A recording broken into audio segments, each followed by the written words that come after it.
So this is how to transfer a TFSA or a tax-free savings account from Questrade to Wealthsimple. Once you guys open up Wealthsimple on the home screen here, just select on the third option at the bottom. Once you're on the move page right here, scroll down a little bit to where it says accounts and then select transfer account to Wealthsimple and then press get started.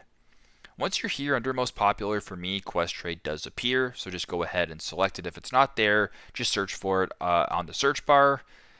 Then you can sign in through the app if you want a little bit of a faster experience, but for this demonstration, I'm just going to go ahead and enter the information manually. Once you're here at the top, most popular TFSA tax-free savings account, we're looking for that, so select that, then go to the bottom and press next. Then once you're here, you can go in, enter your account number, and then press on next. There's also going to be some other questions, etc. Once that is done, you will then be able to transfer the TFSA or the tax-free savings account over from Questrade to Wealthsimple. Thanks again for watching, and I hope this helps.